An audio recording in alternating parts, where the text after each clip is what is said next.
Hammer 357 mag here. I got a package today.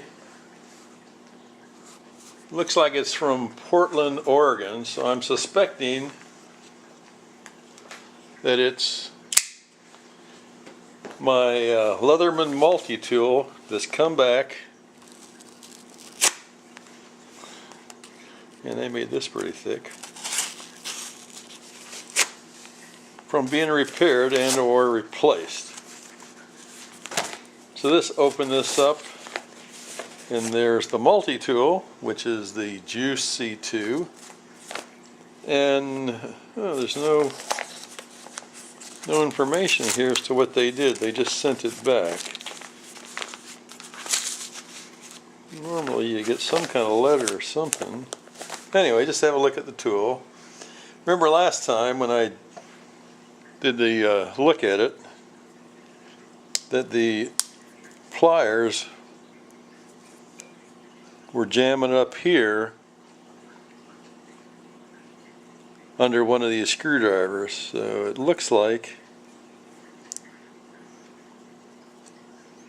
yeah, what they did is see, you can, I don't know if you can see it, that now the plier head comes down and touches the top of that one screwdriver, where before it was centered a little more to the right and it was going under that screwdriver, so when you tried to close it, it would go beyond that, and then when you close this part, it would bind up.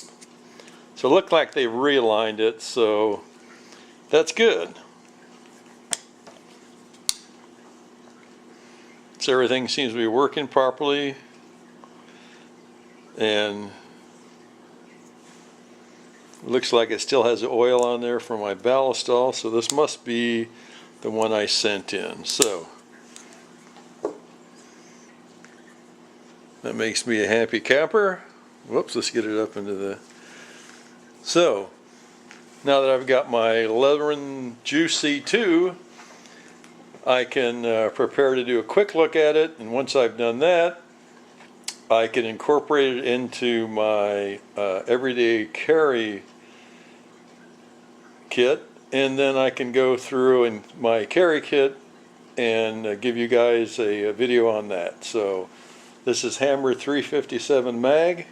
Thanks for your time. Have a great day, and remember, long live rock and roll and the American dream.